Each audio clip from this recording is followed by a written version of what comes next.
Hi guys! Welcome back to Yanni's Room. Tara, pasok. Feel at home.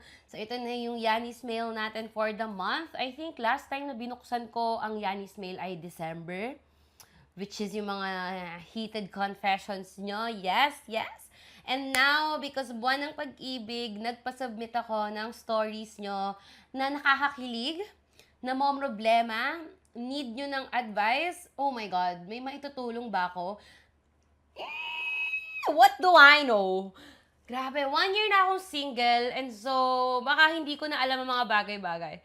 Ang OA, bago ko pala simulan, gusto ko lang mag-sorry kasi ang daming nag-submit ng stories nila, like 188 and I feel like until mga 120 lang yung nabasa ko kasi kulang na ako sa time. So if hindi makakasama yung story nyo dito, gagamitin na lang ulit natin siya sa next Yanni's Mail.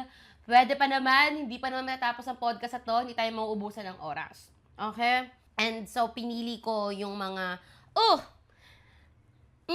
nakakuha ng aking attention. Yes? Okay. Let's start with the bang. I believe. Hinati-hati ko kasi to eh. Kilig, heartbreak, situationship, and advice. Okay. Simulan na natin. Galing ang letter na to kay Tutu. Sabi ni Tutu, hello, Transman, 24, is actually having a hard time keeping a relationship after my 5-year relationship with my first girlfriend. Lagot! 5 years. Okay. Kung ako yan, babangga ko na lang yung sarili ko sa pader. Hindi. Nagkaroon ako ng girlfriend 1 year after niya, pero it only lasted for 3 months. Then after 1 year, nagkaroon ako ulit ng girlfriend, but it only lasted for a month. I found myself wanting to back away when I saw things that does not resemble my 5-year ex, and I am aware that it is unhealthy and wrong. Any advice on how I can remove my ex as my reference for my next girlfriend? Gusto ko na siya magmahal at mahalin. Damn! Meron akong gamot para dito, te. Tog mo la doon. Untog mo ulo mo doon, te. Hindi. Okay, wait. Napaisip tuloy ako sa story na to. Kasi di ba may mga tao na ayaw nilang nagjojowa ng mga taong galing sa long-term relationship. For example, kayo ba? Magjojowa ba kayo ng taong galing sa, 5 years? 3 years? Worst 11 years? Ganyan? Ako kasi personally, I would. Medyo wala kasi akong pake. Kapag ex na yan. Minsan nga yung mga mahabang relationship, yung mga ganun kahabang relationship, mas madaling nakaka-move on yung mga tao after nila mag-break. Kasi sa haba ng relationship nila, feeling nila na ibuhusan nila lahat. And so, exhausted and medyo wala na silang regrets. But maybe ako lang yon. Feeling ko kasi kapag galing ka sa isang mas matagal na relationship, pag nag-break, minsan mas madali siya. Kaya nga minsan mas maraming nababaliw sa mga 3-month situationship kaysa sa mga 3 years, 4 years na relationship nila. Kasi dun sa 3-month situationship, hindi mo na-exhaust lahat. Hindi mo alam kung anong pwede pang mangyari. Ang dami pang what ifs, ganyan.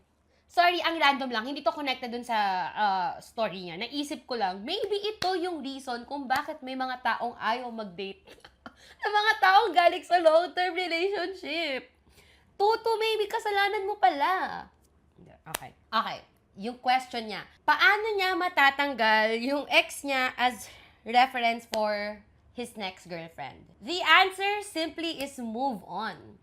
It's been 2 years, I think. Kung tama ako ng math. 2 years na since nag-break kayo ng 5-year relationship mo and until now, parang apparition yung ex mo na hinahunt ka sa bawat taong mamimit mo.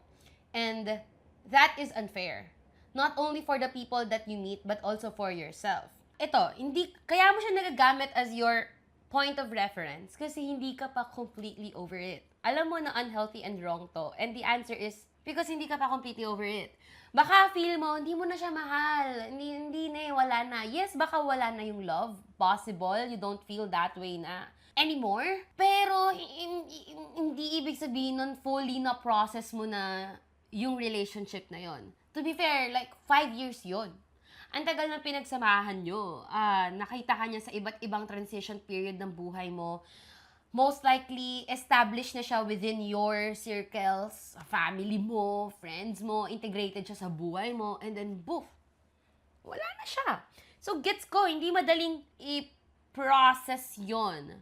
And if 2 years na yung nakakalipas, pero feeling mo andun ka pa rin, then damn, maybe, therapy. Hindi, maybe may need ka pang upuan. Hindi ko alam kung ano yung need mong kalkalin sa kaibuturan ng pagkatao mo, pero baka meron pa. Meron ka pa bang tanong na hindi nasasagot? Meron ka pa bang what ifs? I don't know. Parang may nag-hunt pa rin kasi sa'yo eh. Masama ba to use your previous relationships as point of reference sa next relationship mo? I think sa case mo, ito yung unhealthy na case. Ako kasi, nagagawa ko to. Pero, hindi with a specific person. Okay, for example, sa first relationship ko, I felt secured. Alam ko kasing secured akong tao. Dun sa first relationship ko, confident ako na mahal ako nung ex ko.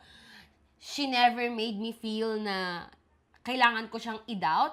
And so, I felt secured. And because of that relationship, alam ko kung ano yung feeling ng security sa isang relationship. Alam ko kapag solid na mahal ako ng tao. And ang nangyayari, because alam ko yung feeling na ganon, sa mga next relationships ko, sobrang dali na for me ma-distinguish pag ang insecure ng relationship and ang unstable. Nangyari siya sa akin. Sabi ko, may isa akong relationship na ang unstable talaga ng foundation, ang rocky namin, and hindi siya nagsisit well with me. And sa isip ko, alam ko yung pakiramdam kapag mahal ako ng tao kasi na-experience ko yun sa ex ko. And so, alam kong hindi ako nababaliw lang. Hindi guni-guni ng utak ko yung ang insecure ng present relationship ko that time. Kasi alam ko yung secured eh. I've experienced it. Someone made me feel loved enough before na hindi ko nararamdaman na ang dami kong tanong. And dito sa current relationship ko that time, ang dami kong tanong. And so, yun yung case for me na nagamit ko yung isang previous relationship as a point of reference. Hindi yung specific person. Which is your case. Kasi ang nangyayari sa'yo, yung traits ng ex-girlfriend mo, tinitake away mo and hinahanap mo na sa mga tao. Para kang hindi... Para naglalaro ng dress up. And hindi ganun yun. Ito, feel ko, siguro baka makatulong to, I'm not sure. Kapag kasi nag-go through tayo ng breakup, tapos sobrang lala nung love na meron, mahal pa rin natin yung ex natin. Gusto pa rin nating i-work out. Ang lala nung yearning natin for that ex. Kasi medyo, hindi ka pa completely over it. Pag ganun, ang nangyayari is, na-romanticize natin minsan yung relationship na yon. Puro good lang yung naaalala natin kasi nga, we are yearning for them. We want them to come back. Miss natin sila, mahal pa rin natin sila. And hindi natin sila tinatanggal sa sistema natin. And so, puro good lang yung nare-remember natin. Puro good lang nare-remember mo about your ex. Yung good traits niya that made you feel, wow. Okay? Now, kapag need mo na talagang i-process yung breakup, like consciously gumawa ka na ng decision in your mind na I want to get over this, need mong alalahanin yung ugly things also from that relationship that led to your breakup. Bakit ba kayo nag-break in the first place? What did that ex make you feel? Ano yung ugly things about that relationship that made you realize na ayoko nito for me? Okay? I feel like wala namang masama to use our previous relationships as point of reference sa mga next relationships natin. Kasi the lessons that we learn, we want to apply them sa mga susunod na darating sa buhay natin, yes? Pero yung ganto na yung mismong person, yung pinanghahawakan mong standard, gaya ng sinabi mo, alam mong unhealthy. Need mo siyang tanggalin sa sistema mo talaga, te. Kasi hindi madali. Sorry, tinitek kita. Sarah, hindi ka na-offend. Kuya, yeah, okay, boss. Yun na lang, boss. Need mo siyang tanggalin sa sistema mo, boss. Kasi, nakakatawa yung boss. Kasi, need mong bigyan ng chance yung sarili mo to open up to other people. I-accept mo rin siguro na, yes, wala nang darating na person na kagaya niya. And maybe that might be bad for you, but that's also good. That's a blessing. Wala nang person na darating na kagaya niya. Okay, lahat ng previous love natin, alam mo yung kapag sinasabi natin na I'll never love other people the same way that I loved you? Tama ba yung grammar? Hindi na ako magmamahal ng iba kagaya ng pagmamahal ko sa'yo. Yun. Kapag sinasabi natin yun, That's true. Kasi we'll never love the same way twice. Yes. Wala nang darating na kagaya ng ex mo. And that's good. Minsan, ang sakit ng pakinggan, pero kapag na-realize mo, that's good. Wala na. Yung love that you had with that person, yung relationship and journey that you had with her, yun na yun. And that will be between the two of you. Sa inyo lang yun. Hindi na yun mauulit. Wala na makakagaya nun. Kasi sa mga next na relationship mo and sa mga next person na darating sa'yo, iba yung journey na maibibigay nila sa'yo. Pwede nilang higat-higitan, pwedeng hindi, pero different. And special in their own way. So, ang pinakamaikling sagot talaga is process things. I know it's easier said than done, and sorry, wala akong step by step, but you need to move on. You need to let that ex go. Yes. You need to accept na at this point sa buhay mo, yung person, yung ex mo, hindi na yun yung person na kailangan mo. And yung mga person na ipapadala sa'yo ng universe, most likely, mas fit sila sa point ng buhay mo na to. Give yourself a chance. Upuan mo, sister. Upuan mo, boss. Alam ko na gusto mo na magmahal at mahalin. Totoo naman yon na feel mo. Gusto mo na magmahal at magmahalin, pero hindi mo hinahayaan yung sarili mo. Deep down. And that's why ito yung nangyayari. If need mo maging single for 1 year, 2 years, 3 years, para upuan lang tong feelings na to, go! If need mong isulat lahat ng regrets, lahat ng gusto mo pang sabihin sa ex na yon, go! Just let that ex go. Yun lang. I hope that helps. Next tayo. Damn! Okay, ang next na story ay galing kay Jelly Ace. Sabi ni Jelly Ace, "Hi Ate Yani, for mabilisang intro, you know me as a junior from Pasig Sai." Ah, wow. Wow. Now I'm in 3rd year college na, so you probably can't remember me. Yes, because bad din yung memory ko. Okay.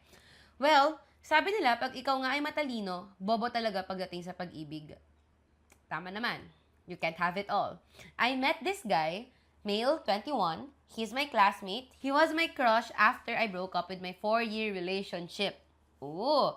We became close friends, and after 5 months of being friends, he asked me, "Do you wanna try?" Oh. Alam mo, it's the people that we meet after a breakup. Like, after a breakup, lalo na from a long-term relationship. May something sa mga people na nami-meet natin after breakups. But, okay. I said yes, because siya na yun eh. And now we're like 6 months already. But he said he's not ready to be in a relationship yet. Something about siya yung nag-ask sa'yo na, "Do you wanna try?" Tapos siya yung hindi ready to be in a relationship? Okay. Ito yung reason niya. His mom is living in what he said is quarter. And he's living with his tito and tita. He said na not until he get his mom out of the slums and makaalis siya sa bahay ng tito at tita niya, dun lang siya para magiging free kumbaga. Oh, damn. Mabigat pala yung bit-bit ng partner mo, te. Kasi he's thinking na nakikitira na nga lang siya at such, tapos mag-girlfriend lang siya. Ah, babae ka ba? Nasa isip ko, MLM to. Akala ko badingan. Okay, sorry. Also, pinapaaralan din kasi siya ng tita niya from US. So, ayaw niya na malaman ng tita niya na yun nga, na girlfriend lang siya while his tita is working her butt off. He had a relationship before. Ay? Okay. Mayaman, maganda. And his family knew about her girlfriend na yon. Nung sila pa, his grades failed and such. But now na he's with me, his grades are skyrocketing. Minsan natataasan niya pa ako. So basically, he's becoming better now that we're together. Kasi sabi niya na gusto niya rin maging ka-level ko. Although I'm just also a mid-student, nakakapasa naman lagi. So I was like, okay naman siya sa studies niya ngayon. Iniisip ko, hindi ba ako worth na sabihin din sa family niya na girlfriend? Ganon. Since yun nga, his grades are doing well naman. Madami kami nagiging away. He's really a different guy na para bang yung moral compass niya ay sobrang layo sa atin. We had a fight then, regarding about his ex-fling na nasa same circle of friends niya. Pinaglaban niya sa akin yun. And sabi ko, it will never work talaga. Fought about girls then, super common, haha. Bottom line is, This situationship is making me anxious all the time. I feel like I'm just up to nothing. I'm just loving him, uncertain na we will be ending up in a beautiful story. I don't know if kaya ko pa. This is driving me crazy. Damn. Happy Valentine's. Keyword situationship. This situationship is making me anxious all the time. Mahilig ako magbasa ng Reddit stories, okay? And sa Reddit, ang bilis-bilis mag-advise ng mga tao ng leave. Leave. Ako kasi, if a relationship, girl, not even a relationship, if a situationship is so uncertain, so, like, making you anxious all the time, I think it's unfair for yourself. Naranasan ko nang magstay sa isang situationship that made me so anxious kasi sobrang uncertain and umaasa ko na it will work out. The answer is most likely it won't. Hindi kita dinidiscourage. Pero if at this point pa lang, wala pa kayo sa stage na nasa relationship kayo. If at this point pa lang, ganito na siya kagulo, maybe need mo nang talagang mag-isip-isip. Seriously consider, is this the relationship na gusto kong pasukin at gusto kong ibigay for myself? Ito, dako tayo dun sa reasons niya. Yes, mabigat kasi yung reasons niya because economical reasons yon. I think itong partner mo ay, well, hindi mo pala partner, itong ka-situationship mo ay marami talagang bit-bit. Meron siyang family na gusto niyang iangat, may family na i-take out of the slums, and that is a very valid reason. Kapag sobrang daming in your plate, need mong i-prioritize eh. Ito, feeling ko, kaya ayaw niyang pumasok sa relationship with you, ayaw niyang bigyan ng label, because sa experience niya with his past girlfriend. Hindi naging good yung experience niya with his past girlfriend. And I feel like, iniisip niya na once pumasok kayo sa relationship, what happened with his ex, ganun din yung mangyayari. In a way, naiintindihan ko siya. Kasi, meron akong pattern na notice sa sarili ko, na kapag nasa isang relationship ako, hindi ko talaga gusto yung sarili ko. This is a problem. Kasi, lagi kong nafe-feel na inaagaw ng relationship na yon yung time ko for my career, for myself, na dapat yung time na binubuhos ko sa pag-aaral or sa pagtatrabaho, binubuhos ko dun sa relationship na yon. Kahit hindi naman ganun yung case, okay? Hindi ganun ang kaso sa pag-ibig, guys. Need mo lang din talagang i-balance out. Gaya na nabanggit namin sa podcast, dun sa episode namin ni Ikoy, relationships take a lot of work kasi commitment siya. So, need mo talagang mag-take out ng time para ibigay dun sa person na yon. Effort. Need mo mag-effort.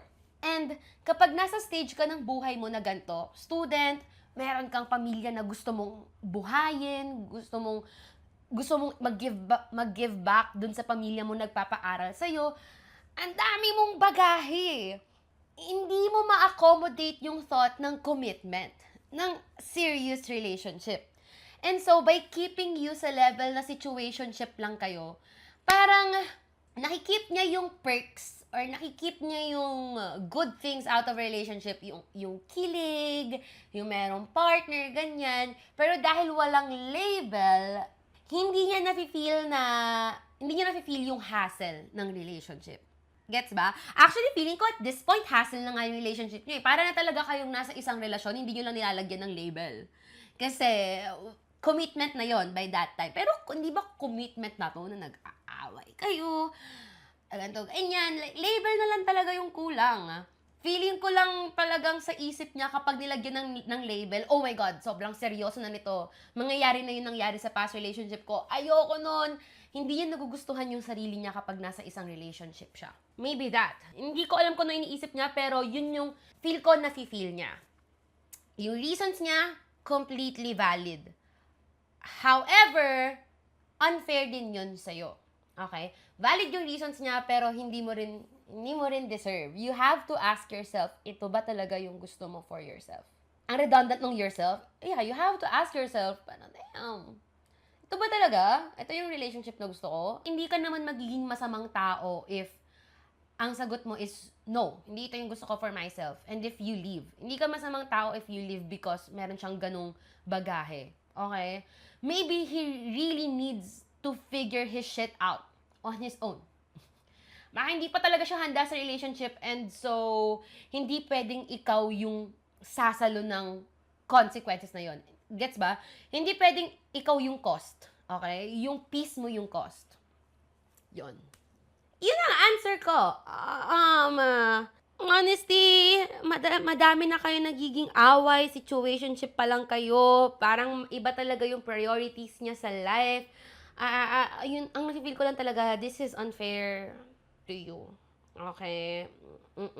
Canon event to, though. Canon event na minsan mag-settle for less. Kasi that's the only way that you learn. You will learn. Sorry guys, huwag niyo napansinin yung grammar ko, Yun lang, Jelly Ace. I'm not sure if nakatulong yon. I hope it did. Kahit pa paano. You're young. Oh my God, ilang taon ka? I mean, third year college ka. Yes. And then after yung graduate, that's another transition period. Pag graduate nyo, mas mabigat na yung responsibility na ngayon palang bit-bit niya. Yung umangat yung buhay ng pamilya niya. Mas mafe-feel mo na heavy yun pag graduate nyo. Kasi yun na yung parang, shit, okay, magtatrabaho na tayo. Mas serious na yung mga bagay-bagay. So, need mong i-weigh. Kailangan mong i-foresee. Hindi naman, I don't think pag-overthink yon. That's just, pag-a-assess ng liabilities. I'm just saying anything. Hindi, pag-a-assess na magiging loss mo. Next story tayo. Okay, magkilig naman tayo kasi, okay, ay, medyo mahaba. Ay, ang haba! Ang haba nito, Okay. Galing kay Chicken Spread. Hello po, Santayani. I hope you're doing well right now. Thank you. Medyo mahaba-haba po ito. Sorry in advance. So, I am 20, male 20, got into a relationship with someone na hindi ko in-expect na magiging karelasyon ko. Which is my enemy. Male 20. Yes! I love my heated rivalry. Okay. Basahin natin tong enemies to lovers na trope na to. Let's go back to 2022. Yes, grade 11. Senior high school from Santa Ana, Taguig. Girl, that's near. Malapit din sa bahay ko before. Around that time, kakahupa lang ng COVID-19 and nagkaka-face-to-face classes na kami from time to time. Also, around that time din is medyo mababa self-confidence ko kasi ang taba ko nun. Mahaba buhok kasi walang bukas sa barbershop. Chuchu ganyan. So, let's just say na hindi pa ako ready or hindi pa nakaset yung utak ko na ma-meet ang mga classmate ko. Nung mga online class session, meron akong pet peeve. Like yung nakakainis. Yung isa sa mga boys at the back, lagi ako inaasar. Lagi akong inaaway. Parang low-key bullying, ganon. Ay, sorry. Ba't ako kinilig sa low-key bullying? Basta lagi niya inaasar. Okay. Ganyan siya buong first sem. Nasa utak ko nun is isa siyang homophobic na pinagtitripan yung mga nakita niya or napaghahalataan niyang bading. Short FYI lang, mask ako na gay. Pero yung nag-giveaway sa akin is yung tinis ng boses ko. Napipicture out ko na siya in my mind. Boys at the back, mask na gay. Okay. Gets ko na yung dynamic. Noong 2023 naman, second sem na mga ganon, full on face-to-face na kami and lagi kami nagmi-meet in person, which for me is very annoying at that time kasi nga pet peeve ko siya. Pero unti-unti ko napapansin yung performance niya sa class.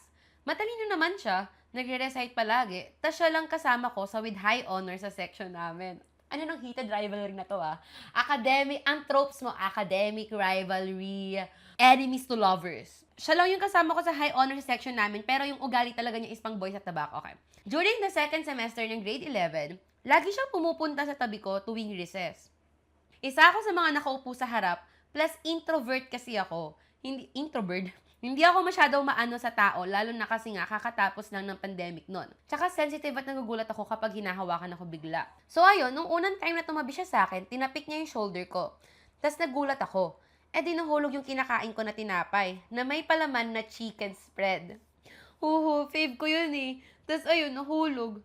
Sorry siya, ganyan. Di ako, galit. Nasigawan ko siya ng, ang kulit-kulit mo kasi. Ganyan, chuchu. Tapos maya-maya, bumalik siya sa room na may dalang burger. Tapos binigay niya sa akin, tapos nag-sorry. Eh ako si Gutong, kinuha ko na lang ng walang thank you, guys. Oh my God! Girl! Kinikilig ako! What the fuck? Ano ba to? Sobrang high school kasi. Then fast forward, grade 12 na kami. Grabe yun na, first sem, second sem, okay. Grade 12 na kami, same pa rin ng mga kaklase. Ako naman si Ines kasi makikita ko lang naman pag mukha niya nakakainis. Tagang Wattpad to ah. Pero this time, yung seating arrangement namin is fixed by surname. Magkatabi kami. Shocks. Sabi ko, ang baduy, kainis. Ganun. Nung first day nun, syempre, introduce yourself. Botohan ng class officers. Pinagtripan niya ako. Ninominate niya ako as president. Eh di pinagtripan ko rin siya. Ninominate ko naman siya as secretary. Ending, nanalo kami sa botohan. Oh my God! Ang ganda nito! This is so rom-com coded to me. Then like may one time na absent ako, kwento ng mga friends ko, hinahanap niya daw ako kasi maibibigay daw sana. Hindi rin daw nila alam kung ano yon. Then, ayun, pumasok na ako kinabukasan. Binigyan niya ako ng sandwich na may chicken spread, Gatorade na blue, tapos OMG na paisip ako, kailan ba ako nang hingi ng ganito? Tapos naalala ko na ito pala yung sinabi ko na favorite food combo ko sa Introduce Yourself. Sister! Hey now! Oh my God, nakakawala ng angas, kinikilig ako. Mind you, isang beses ko lang siya nasabi. And it was also weeks ago na nasabi ko yon. Girl! Let's picture this out. Isipin mo, isang lalaking boys at the back ang ugali. For me kasi yung mga boys at the back medyo barumbado eh. As in makulit. Sobrang brusko. Tapos isang academic achiever. Girl, what in the Wattpad? What in the Wattpad? What in the AO3 actually? After na nag-chat na kami, ganto ganyan, walang romance or whatever, nagtanong lang ako kung ano naisip niya, bakit niya ako binigyan ng ganon. Straight up, he said na bored lang daw siya. Oh my God! Wattpad! Talaga! Also, please lang, pet peeve ko pa rin siya noon, so manhid na manhid pa ako. Huhu. Tapos sabi ng mga friends ko na gusto ka ni ganto ganyan. Eh ako in denial, kasi why would he like me? Eh, yan ang diary ng pangit, sis. Okay. Eh, geng-geng siya. Ako naman, for the out-emo vibes. Oh my God, this dynamic. Ay na, sobrang fujoshi ko. Nakakahiya. Okay. By the way, araw-araw siya nagbibigay ng sandwich and ng Gatorade. Hanggang sa nagtaka na yung mga friends ko, bakit ganun siya? Sabi ko, ewan ko. Well, at the same time, unti-unti nang nawawala yung inis ko sa kanya tuwing nakikita ko siya. Yung inis ko, pag inaasar niya ako ganun, parang like, parang nagugustuhan ko na siya dahil sa actions niya. Minsan nag-chat din siya randomly ng kumain ka. Ah! Girl, yung ngiti ko right now. This is crazy. This is crazy. Out of nowhere, minsan madaling araw niya rin yan i-chat. Ay, madaling araw, pinapakain ka. Medyo nakaka-fat yun ah. Okay. The point na naloloka na ako sa kanya. Then, tinanong ko siya sa chat, ano bang pakay mo sa akin? Tapos ang reply niya, wala lang. Ala, geng-geng talaga. Eh di nainis ako, sabi ko, laging wala lang. Araw-araw ka nagdadala ng pagkain para sa akin, tapos wala lang. Tapos hinahariak lang yung chat ko na yon. Kinabukasan ng chat namin na yan, February 6, 2023, birthday ko. Oh my God, magka-birthday tayo. Magka-birthday tayo! Bakit nangyayari to sa'yo, tas sa akin hindi? Nakakahiya kasi kinikilig pa rin ako up until now pag naaalala ko. Pero kasi binigyan niya ako ng bouquet na stick. Oh. Damn. Oh my God! Nakakainis! Eh di nagsigawan yung mga friends ko, pati yung iba kong kaklase. Tanong ko ano to? Tapos tumuro siya sa letter na nasa bouquet, tas nakalagay doon, pwede ba kita ligawan? Also, happy birthday, ate! Namula ako dun sa harap nila. Nagiinit yung tenga ko ganun. Tapos, So, yun, pumayag ang keki. Then, doon ko lang napansin na ang gentle pala niya sa akin. Like, all this time, iba pala yung actions niya pagdating sa akin kaysa sa ibang tao. Then, 2 months later, sinagot ko siya. By also giving him a letter. Pero ito, uwian ko na to binigay yung letter. Tapos, ayun, naging kami. Happy. Catholic school kami. So, meron kaming retreat. Oh my God, Catholic school kayo? Yes, makes sense. May Catholic school malapit sa Santa Ana. Taguig. I know this school. Catholic school, badingan. Oh, wow. Wow. This is straight out of Wattpad. Catholic school kami, so meron kaming retreat. And then, kami yung roommates. Hehehehe. Doon din yung first kiss namin. Na-comment ko na to sa live mo, Santayani. Hindi ko alam kung naalala mo, basta ganito siya. So, tapos na nga, yung like mga religion stuff, nasa room na kami at night. Out of nowhere, bigla niya akong tinabihan sa kama. Eh, nakahiga na ako nun, ready na ako matulog. Tapos nagtanong ang bakla kung pwede na daw ba kami mag-kiss. Sobrang innocent. Sobrang in love. Damn. Ate, I don't know. Kinikilig lang ako kasi nagtatanong siya kung pwede. Eh, di pumayag ako. Ayun, nag-kiss kami. Tapos like 1 minute in, tumigil siya. Tapos nagtanong ng, am I doing this right? Like, mukha na talaga. OMG, thank you Lord for this. Saan ka nagdasal? Doon sa simbahan ng Santa Ana? Should I pray there? Girl, what? Hindi ako sumagot.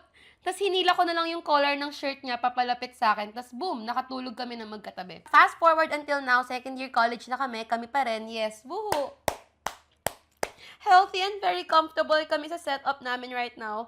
Magkaiba man kami ng university, pero naglalaan pa rin kami ng oras sa isa't isa. Ayun lang, sana kayo rin. Sana makakuha rin kayo ng ganito. I love you, Ate Yani. Girl, I'm gonna cry. Naiiyak ako kasi sobrang saya ko for you. Oh my God. Wow, this made me happy. This made me feel in love. Ang saya. Ang saya. Thank you for sharing your story with me. With us, actually. Nakakakilig. Ang saya kasi, imagine, it's a Catholic school, and pareha silang bading, and masaya yung kwento nila. Alam niyo yung sentiment na one thing kung bakit nag-hit ang heated rivalry is because for a queer story, masaya lang siya. Well, for sure, sa season 2, mas mabigat siya. Pero alam yun, masaya lang siya, and it's just lovely, walang namamatay. Kasi usually, pag queer story, ang naididikit natin is tragic. And then you have this. I hope hindi to gawa-gawa lang. Feeling ko hindi to gawa-gawa lang. Kasi sabi mo nag-comment ka sa live ko. And I'm very happy for you. I'm very happy for you. I hope magtagal pa kayo ng boyfriend mo. Sabihin mo, if hindi siya nanonood ng podcast na to, ipaabot mo sa kanya na I'm happy for you guys. Huwag kayo magbe-break. Because damn. Sana hindi kayo mag-submit ng letter next year sa akin na nag-break kayo because hahuntingin ko kayo. Ang lapit-lapit nyo lang sa akin, sasakalin ko kayo, I swear. But wow! Thank you! I love that. Ang ganda nun. Next tayo. Galing kay Boshan Lowy. Oh, fan to ng EXO. This is an XOL. Okay, siya ay female 26 at 3-year situationship ang kwento. Hello, Miss Yani. Sana mabasa mo po tong story ko. I actually don't want to share it. O, di wag na. Next na lang. So, I was in a situationship before, simula 2022 to 2025. Like, open relationship siya. Girl, anong sabihin ko sa'yo? 3 years, situationship, open? 3 years? Guys, ang situationship max lang yan 3 months, ah. Yan ang, sinaset ko sa utak ko. Situationship max 3 to 6 months. But why would I enter a situationship? Bakit ko gagawin yun sa sarili ko ulit? I mean, I'm young, so why not? But, wag niyong papaabutin ng more than 6 months. Actually, wag niyong papaabutin ng more than 3 months sa situationship. That's... Okay. 3 years kaming ganon. And nag-end rin kami last year, July 2025, because meron siyang dinate na iba. Pero bago niya pa sabihin, alam ko na. May deal kasi kami na kapag may dinate na kami, sasabihin namin yon at magpa-part ways kami para naman maayos ang closure. Pero siya, tinago niya lang yun at pinagsabay kami. Ha, kupal. Kupal nga. Kaya nung araw na sasabihin niya sa akin yon at ramdam ko na sasabihin niya na, inunahan ko na siya. Nasa loob kami ng Raminagi nun and kakatapos lang kumain. Nung nasabi ko yon sa kanya, nag-walk out na ako at hinayaan kong bayaran niya lahat ng kinain namin para may ganti rin ako. Kasi sabi niya nung araw na yon, na-lock daw ang BPI account niya. I don't know paano niya yun nabayaran, kaya dead ba na lang. After that day, hindi na rin kami nagkita ever again and he blocked me sa lahat ng socials. I can still remember na umiiyak ako sa loob ng jeep nun pero pinipigilan ko pa kasi ayokong humagulgul nun. Nakakahiya, kaya tamang iyak lang ako at punas ng luha sa jeep. Ang sarap umiyak sa jeep. Nakakahiya pero ang sarap talagang umiyak sa jeep. Something about public transpo. Mas masarap umiyak sa angkas pero iba rin yung iyak sa jeep. May time na ang lalako umiyak nung nasa jeep ako. Nakakahiya. Wala akong pake. Sobrang humahagulgul lang ako. What am I doing to myself? Okay. Pero deep inside, sobrang frustrated ako and also questioning my worth. Kung bakit hanggang dun lang yung kaya niyang i-offer para sa akin. And we almost have a baby na rin. At legal kami both sides. Pero nasa situationship lang talaga kami. Girl, almost had a baby? After ng relationship namin na yun, ang dami ko na-realize. As you should. Ipaparamdam talaga sa'yo ni Lord kung gaano ka bullshit ang isang tao at harap-harapan kang ginagago. Para ikaw sa sarili mo magising ka. But now, I'm totally good. I got so many blessings after that breakup and nagkaroon pa ako ng salary increase this year. Period. Para more iponings para sa concert ng EXO. Sana makita kita ulit soon sa concert ng EXO, Miss Yani. Thank you for reading my story. Damn. Well, hindi na kita i-judge kasi sabi mo nag-learn ka naman na from it. And yes, totoo yung sinabi mo na minsan, hindi minsan we have to learn our lessons the hard way. Kasi matigas yung ulo natin Okay? Minsan, need talaga nating ma-experience para ma-realize na shit, wow, mali yun. Okay. Meron kang question dito. Sobrang frustrated ka and questioning your worth kasi bakit hanggang dun lang yung kaya niyang i-offer sa'yo. And we almost had a baby. The question, alam mo, mas importanteng itanong mo sa sarili mo is bakit mo tinanggap na yun lang.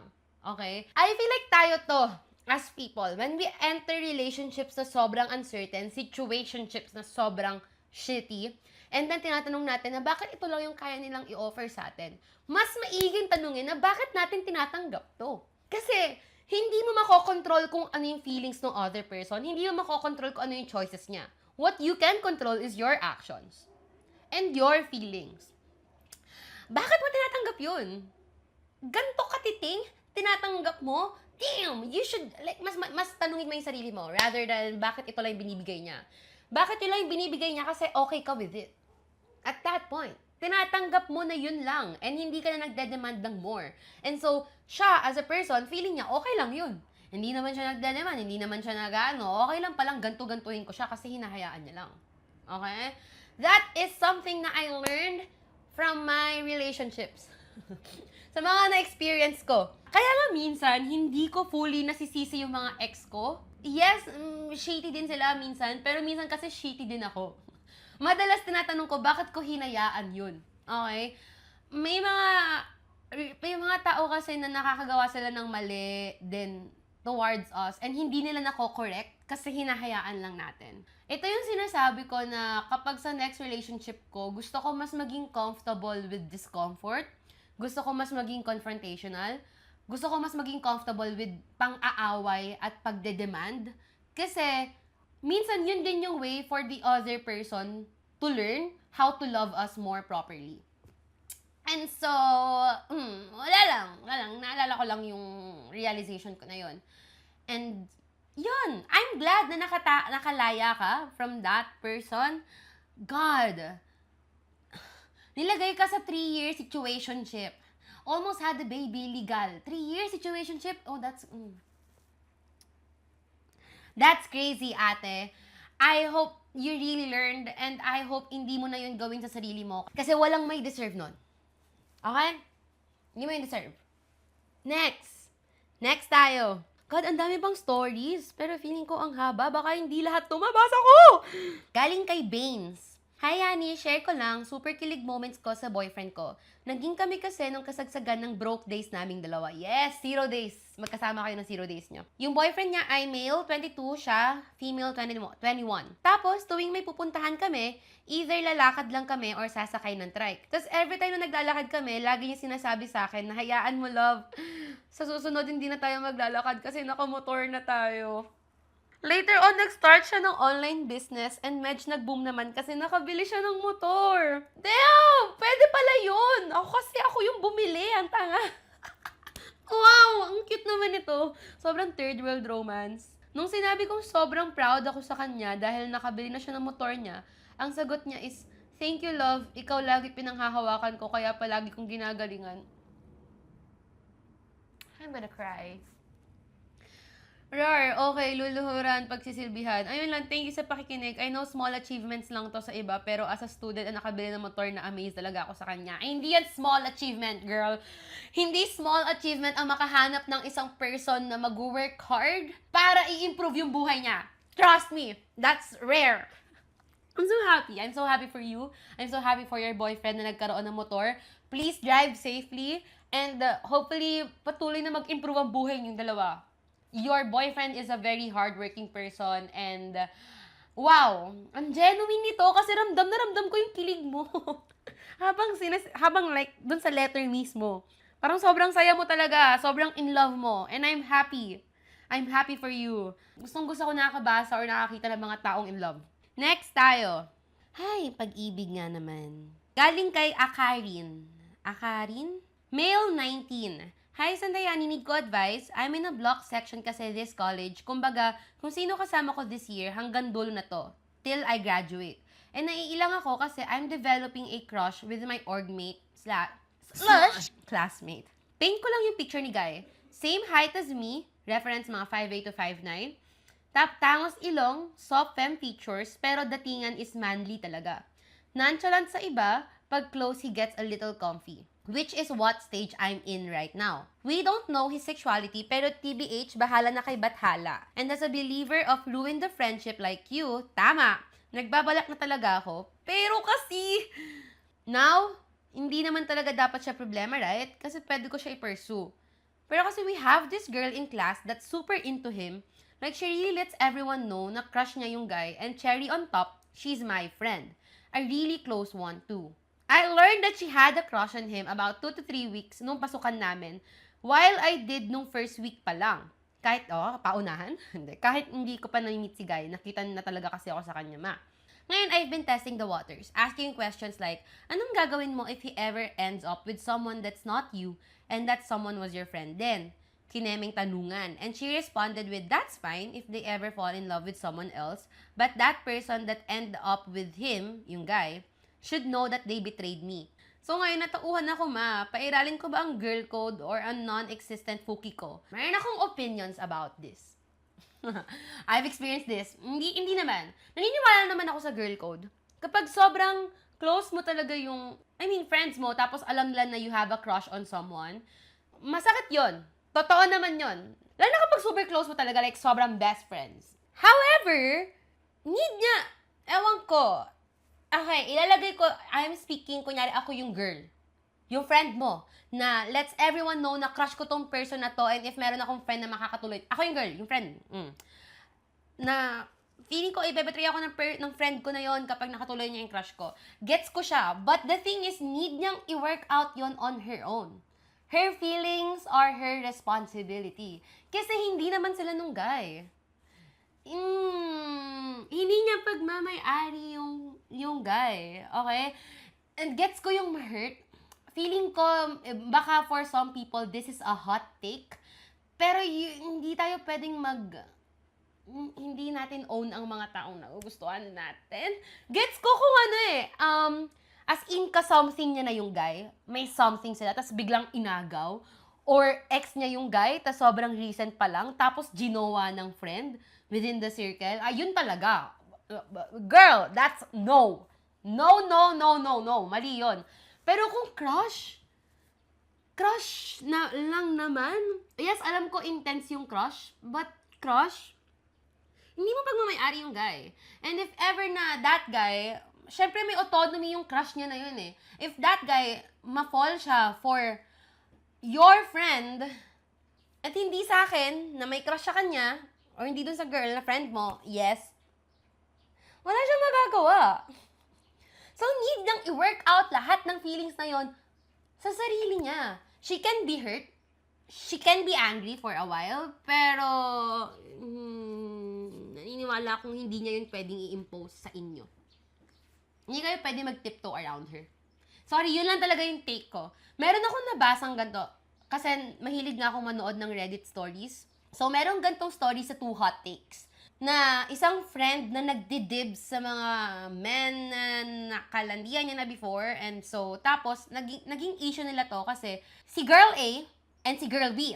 Ito yung kwento sa Reddit Ngayon, parang, basta si Girl A, nagdidib siya sa mga naging, kahit like, nung high school pa lang sila, na naka-something niya, friend niya, sinasabihan niya na si Girl be na, okay, wag mong aanuhin. Kasi nga, this man, nagkaroon siya ng involvement in my life, naging situationship kami before, kahit 8 years ago na ganyan. And then si Girl B, sabi niya, ayoko mag-promise na hindi. Wala akong balak, pero hindi ako magpa-promise sa'yo kasi hindi ko job na i-handle yung anxiety mo. And I agree. I agree with that. Kasi, yes, mahal kita as my friend, and yes, I care for your feelings, pero hindi ko job na mag-tiptoe around you. Hindi ko job na pigilan yung mga potential relationships for me para sa'yo. Again, this is if ang case nga is crush pa lang naman. Hindi niya ex, hindi super decent na ex, hindi niya ka-something, hindi mo aagawin. But as lang kayo may crush. Feeling ko, pag ako na-bash sa take ko na yon, I'm sorry. Pero, job niya to, deal with her feelings. I'm sorry. Yun ang talaga. Hindi niya pagmamayari yung crush niya. Ako, gets ko yung you care for your friend's feelings. Kasi, friend mo siya eh. And so, gusto mo na, ayaw mo siya ma-hurt. Yes? Pero, ewan ko, hindi mo rin need i-deprive yung sarili mo of happiness. Eh, kung ikaw yung magustuhan, ano mangyayari? Na-experience ko before na, I feel like ilang beses talaga, na, pinigilan ko yung something for a friend. Choice ko naman yon. Kasi syempre, sobrang importante sa akin nung friend ko na yon. Pero mahirap siya and masakit. And feeling ko nung tumanda-tanda ako, dun ko lang na-realize na hindi ko naman responsibility yun. Wala lang. Hindi natin need sumalo ng mga ganong bagay for other people. Even if friends natin sila. Kung wala naman silang strict relationship pa. Hindi naman niya pagmamayari eh. Yun lang. That's just me. Ito, na-experience ko to kay CJ. Ito yung situation. Pwede ko to ikwento kasi matagal na to eh.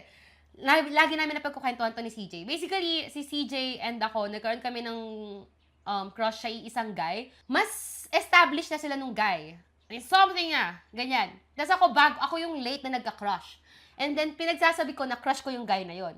Itong CJ, na friend ko, nag-let go. Nagparaya. Hindi niya sinabi sa akin na may things. May feelings din siya for the guy. Sobrang close namin ni CJ. Nalaman ko lang like end of the year na siguro. And ako, na-hurt ako.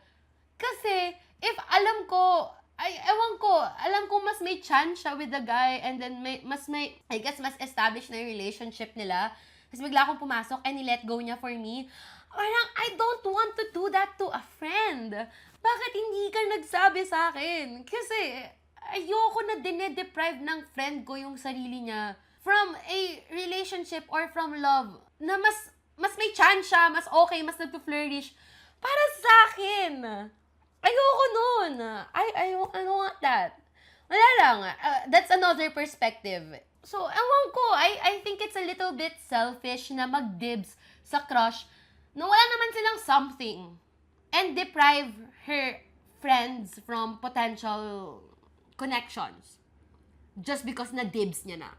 You guys, we don't own people, okay? Medyo selfish yun for me. Sorry, ako yun. Take ko yun. And if you don't agree with that take, edi okay. Again, hindi ko naman tinatanggalan si ate ng karapatan na ma-hurt. Okay lang siyang ma-hurt. Pero eventually, she'll have to deal with it on her own. Hindi mo yun need saluhin for her. Yun lang. Ito, meron tong dalawang stories na ganito yung premise.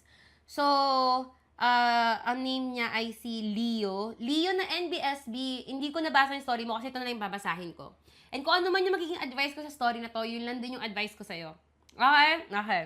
So, ang story na to ay galing kay Elle. Sabi ni Elle, I, female 23, feel so unlovable. Sa 23 years ko sa Earth, wala pa ni isang tao ang nag-express ng romantic interest towards me. No one has ever liked me, confessed to me, and never pa ako nagka-jowa. It makes me insecure to some extent kasi damn, ganun ba ako kapangit? Hindi ba okay ang personality ko? Am I that unattractive? I just feel so left out sometimes. Feeling ko almost everyone have had experience na in terms of love and romance, pero ako hindi pa. Kahit ata elementary ngayon may mga jowa na eh. Alam ko namang hindi lang ako ang nag-iisang tao sa mundo na ganito, pero sometimes it feels like it. It's so lonely. and in a way, embarrassing to talk about. Don't be. Don't be embarrassed. Any advice on how I can, A, find someone? Like, saan nyo ba nahanap yung mga organic encounter or friends to lovers or whatever na yan? Or B, accept the fact na wala na talaga magkakagusto sa akin, so masanay na lang akong single forever. P.S. I tried dating apps, but it's just not for me. Okay, gets naman yun. If hindi for you on dating apps, then hindi for you on dating apps. Okay, yung question na, am I that unattractive? The answer is no. Nakita mo ba yung mga ine-expose sa Facebook na mga cheater? Sobrang daming pangit na may jowa at nag-cheat. So, ang kapal na mukha, di ba? So, the answer is no. No. Actually, hindi ako naniniwala na hindrance sa pagiging pangit sa pagkakaroon ng relationship. Kasi bakit nga ang dami ko nakikitang pangit na lalaki na may relasyon? Bakit ganun? Yes, physical appearance gets in the way. Pero kasi, hindi naman lahat ng tao tumitingin sa physical appearance eh. Except me, ako tumitingin ako sa physical. Hindi. I mean, hindi lahat ng tao tumitingin talaga sa physical appearance. It's more on sa connection. So, don't feel like dahil pangit ka, kaya walang nagkakagusto sa'yo. Actually, hindi. Hindi talaga. Alam mo, ang need natin ay audacity. Mantra ko yan recently. The world or the universe rewards audacity. Minsan, para makuha mo yung perks ng relationship, ng connections, ng career advancement, anything, para makuha mo yung gusto mo, you need to have the audacity. Kailangan mong ilagay yung sarili mo sa mga room where you can get them. Kailangan mong mag-step up. As in, kailangan mo mag-show up. Kailangan mo tanggapin sarili mo na hindi, kaya ko. Kaya ko makakuha ng person na will like me. Kaya kong, paano ba? Kaya ko makahanap ng person for me. Kaya ko makabuild ng connection. Ito ang gusto ko at makukuha ko to. Simulan natin sa audacity. Okay? Yun muna yung first start. Kasi syempre kapag sobrang tagal mo nang wala, for sure, mas mababa talaga yung self-esteem mo. And so kapag mababa yung self-esteem mo, hindi mo na ipaput yourself out there. Okay? So need mong i-build yung audacity. Isipin mo na lang, sobrang daming cheater na pangit. Nakukuha pa mag-cheat ha, as in, cheat, pangit ka, tapos nakakakuha ka ng isa, dalawa, tatlo na tao. Damn, that's because makapal lang mukha nila. May audacity sila, and that's what you need to have, okay?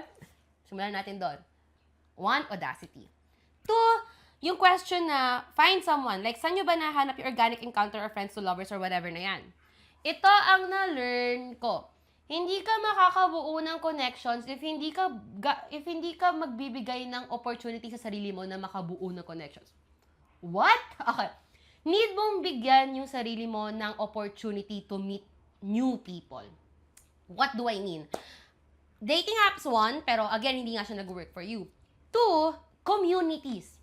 As in, pag sinabi kong put yourself out there, hindi ibig sabihin nun ay pumunta ka ng club tapos put yourself out there. Hindi lang limited to that.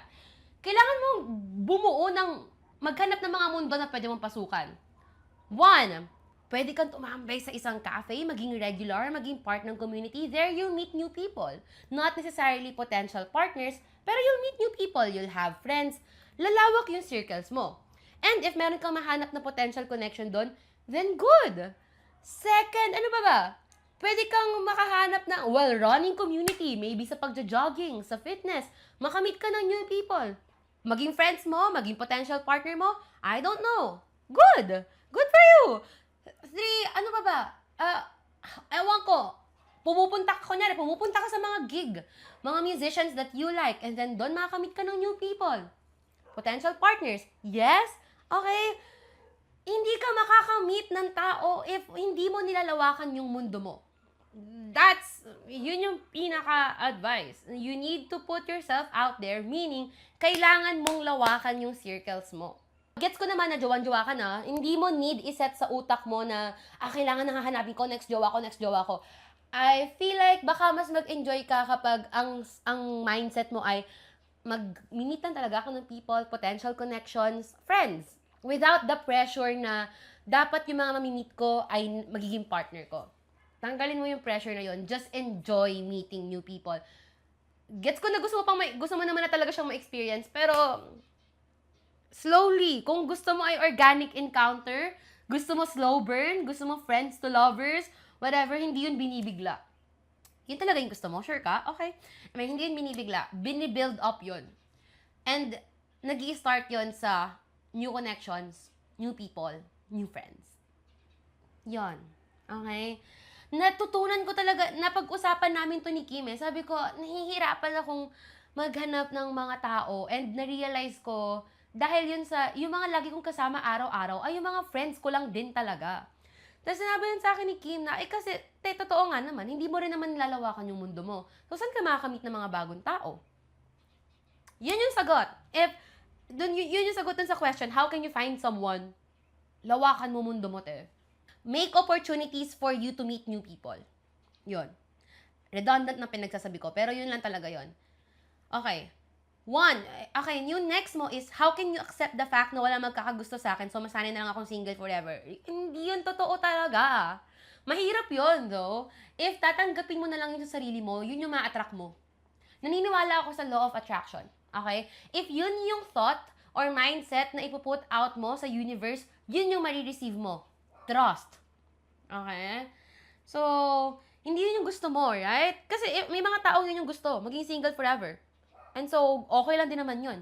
Pero hindi yun yung gusto mo. Actually, yun yung dilemma mo. So, wag yun yung energy na i-put out mo sa universe.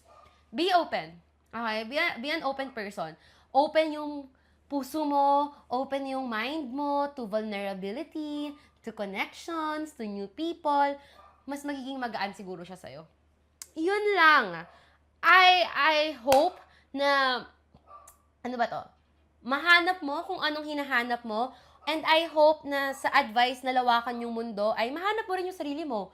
Maybe mas makilala mo yung sarili mo through new hobbies, through new communities that you'll join, and mas magiging masaya yung journey for you. Yun lang. Damn! Good luck, sister. It's tough out there, okay? The dating scene right now is tough. Trust, mahirap talaga siya. Hindi lang ikaw ang nahihirapan. Pero, tignan mo yung, dahil wala ka pang experience, wag mo siyang tignan as a curse. I guess, tignan mo siya as something na, i-reframe mo how you see it. Tignan mo siya as something na exciting. Sorry. Naano lang kita, no? Dinidelusyon na lang kita. Hindi, it's exciting. Shit, wala pa ako na-experience. Then, world, universe, I'm ready. Give it to me. Kapag inopen mo ang sarili mo sa universe, it will come. Spiritual akong tao, I'm sorry. So, yes, yun ang advice ko. Damn! Okay guys, I feel like magbabasa ako ng last 2 stories. Kahit ang dami ko pang stories.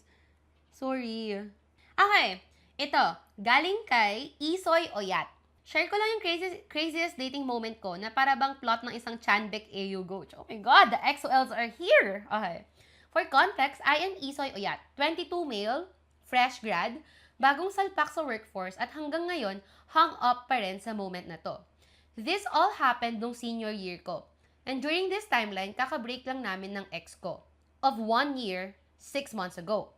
The breakup was messy as in until now, hindi ko pa rin alam kung ano ba yung kwento ng ex ko sa mga friends niya kung bakit kami nag-break. Pero that's a story for another day. So ayun na nga, dahil bored si Bading, nag-decide ako to install Bumble. Dito kami nag-meet ng ex ko. So, baka dito ko ulit makilala ang sisira na naman ng buhay ko. Fast forward a few days later siguro, may nakamatch ako. Alam niyo yung kakamatch lang, usap agad, and hindi na mabitawan yung convo? Hindi ko yun alam. I don't know. Ganun na ganun ma. The entire night, mag-uusap kami.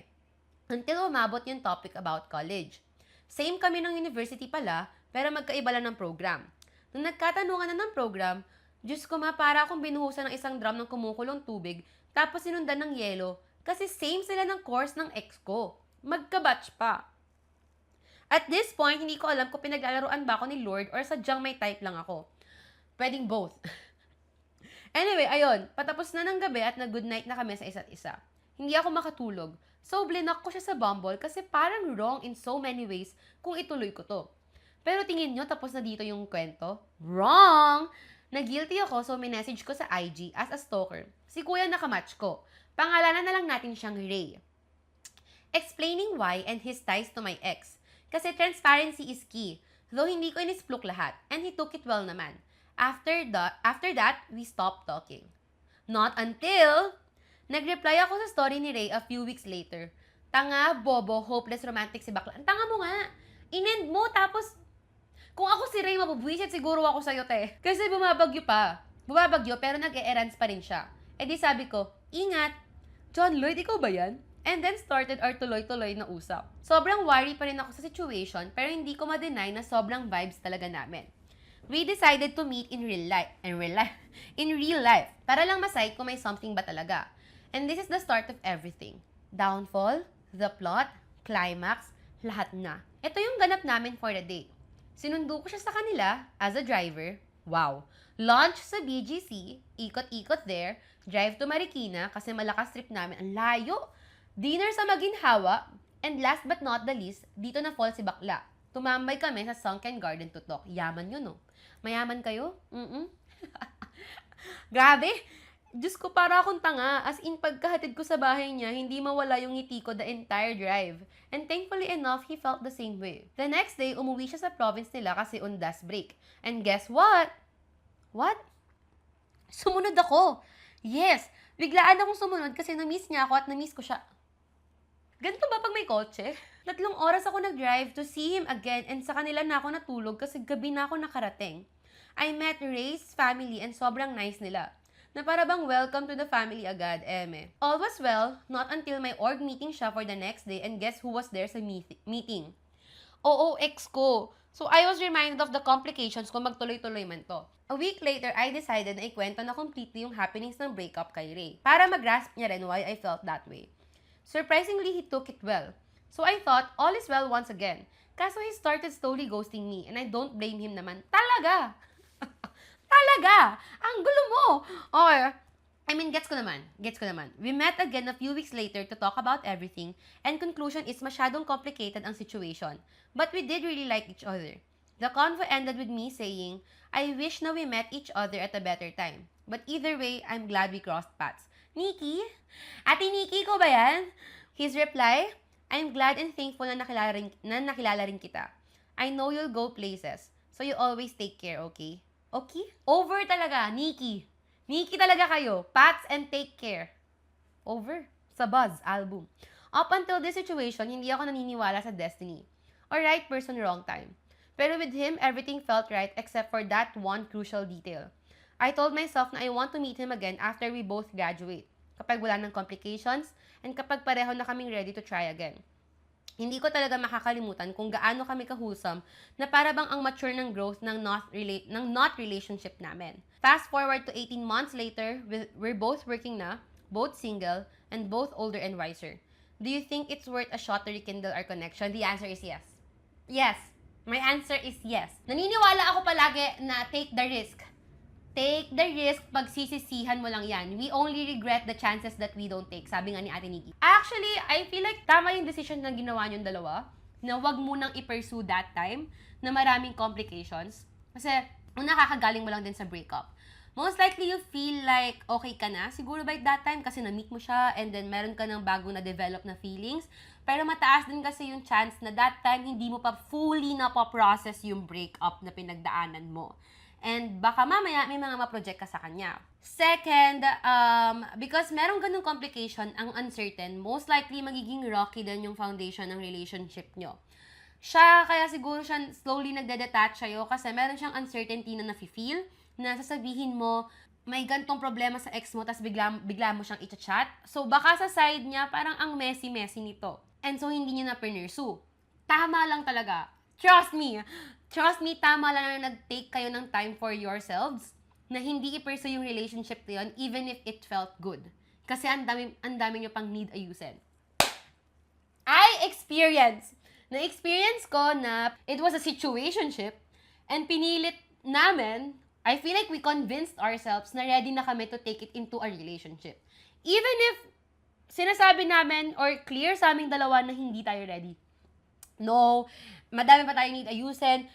But because it felt, the connection felt so good, pinilit namin na ipasok sa relationship and damn, what happened in that relationship is, hindi ko naman siya pinagsisihan. I feel like I had to learn the hard way. But it was something. Madami kaming hurt na nako sa isa't isa, madaming pain. And dun ko talaga na-learn na wag pilitin ang isang relationship na hindi pa talaga handa. Basically, wag kang kumain ng hilaw, hindi ka kakain ng hilaw na baboy. Yes? Kasi magkakaroon ka ng salmonella. Parang gano'n lang din sa relationship. You have to let it marinate. Kung hindi pa talaga siya handa for consumption, hindi mo siya i-consume.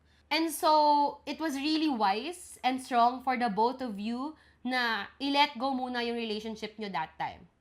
Now, na parehas na kayong single, lumipas na ang oras, parehas na rin kayo nag-work, like, okay. Ito na yung opportunities. Meron kayong space for each other. Take the chance. As in, ipupush kita. Take the chance. Kasi, go. Yun lang talaga. Yes, it's worth the shot. Kung hindi mag-work, hindi nag-work. At least you tried. At least hindi lang siya what if. It was a good connection. Need nyo lang talaga ng time apart. Yun lang. Yun yung answer ko to that. So, I hope, balitaan mo ko if talaga nga magti-take ka ng chance and kung ano mangyayari once you do. Okay? I wish the best for you, te. Next tayo, and baka ito na rin yung last. Kasi, I feel like magkakaroon pa tayo ng part 2, part 3, part 4 ng mga Yanni's mail. Okay, ito ang last. Hi, Yanni! 2 years ago, sa'yo ako una nag-come out as gay. Yung mga usual chika with me mo nung nagre-review ka. I decided to open na I was confused with my sexuality because that time, I, F20, fell in love with my best friend. Nag-ask ka sa akin? Nag-come out ka sa akin? Nagre-review ako? Kailan? Oh, okay. Meron siyang picture na inattach. Nag-submit siya ng question sa akin, tapos nagbigay ako ng advice. You told me 2 years ago, let your heart feel what it wants to feel. It actually helped a lot since I became comfortable with how I really feel and grateful with the whole community who supported me. By the way, hindi na-work yung sa amin ng best friend ko. Straight siya. Haha. But after a month, my wife came in. Oh, wife? Wife? 2 years na kami and live-in partner na with our 2 cats. She's 24 while I'm 22, striving and working hard for the life we're trying to build. Ang saya maging bakla. Oh my... Damn! Guys, may success stories ako! Naalala ko kasi yung isang letter na nag-submit sa akin na hindi na sila close after ko siyang advisean na umamin. Ah, may success story ako! Can I show? Can I show yung picture niya? May picture siyang inattach ng wife niya. Wife niya. Oh, I'm so happy for you. I'm so happy it helped. Alam niyo yung mga gantong moments, ito yung mga moments na nafe-feel ko na meron naman pala akong nagagawang tama sa buhay ko. And I'm glad. Thank you na sinishare nyo sa akin yung mga problema nyo sa buhay. Kasi pinagkakatiwalaan nyo ako sa mga vulnerable na parts of your life. At hindi ko alam kung bakit. Do I look reliable to you guys? Well, glad to know. That makes me feel na meron kayong comfort na nakukuha from me. And siguro security na rin. And thank you. Thank you for trusting me with your story. Sorry if hindi lahat nabasa ko. I swear, sobrang dami kong nilista, pero ilan lang yung nabasa ko kasi medyo limited lang yung time natin. Pwede ko pa naman itong gawin ulit. Again, iipunin ko lang itong mga kwento na to. Hindi mo na ako mag-open ng Yanni's mail kasi gusto kong maubos natin yung stories natin. Yun lang naman, guys. Thank you so much for sharing with me yung heartbreaks nyo, yung love stories nyo. Kinilig ako ilang beses akong kinilig dito sa episode na to And sana makatulong yung mga advice ko. Hindi ko alam if nag-make sense may mga pinagsasabi ko, but I hope it did. Kung ano man yung mga problemang sinabmit nyo dito, hopefully it will get better for you. Ma-solve nyo kung ano yung mga need nyo ma-solve. Okay? Yun lang naman. Siguro may question ba ako for this episode? Okay, ito ang question ko. What is something that you learned from a situationship? Kasi parang dami nagsubmit ng situationship. Okay, anong lessons yung na-learn nyo from your past situationships or situationship nyo right now? I-comment nyo yan sa Facebook post natin kasi pinopost ko na rin sa Facebook community yung Yanni's Roommates or sa IG, sa socials at Kwarto ni Yanni sa IG and TikTok. I-follow nyo na rin ako at Yanni Hatisu sa lahat ng social media platforms. And meron pa lang kaming event sa February 21, Yani Space, year 3 na namin. So magbebenta kami ng friends ko nila Kim, Jed, Kyle ng clothes, and then meron ding art merch from my friends, si JR, Awkward But Able, Albert Raqueño, madami pa. Basta, andun kami, okay? It's a small community event. Lagi namin tong ginagawa just to hang out with people. So, kung pwede kayong makadaan, pwede kayong pumunta, please do so sa Street Coffee sa QC, okay? February 21 from 1 to 5 p.m. andun kami. Yun lang, guys. Thank you so much sa pakikinig sa episode na to. Salamat sa pag-share ng inyong kwento ng pagmamahal. At ang masasabi ko lang ay love. Love? Hindi. Magmahal kayo ng malaya at magmahal kayo ng lubos. Ang sarap-sarap magmahal. Dead ma kung masasaktan. Magmahal lang kayo, okay? Yun lang. Thank you. See you sa next episode. Bye-bye! Ay, nakalimutan ko sabihin. Naglalabas kami ng new episodes every Thursday, 9 p.m. and Sunday, 8:30 a.m. Yun lang. Thank you so much for makikinig sa episode na to. Bye-bye!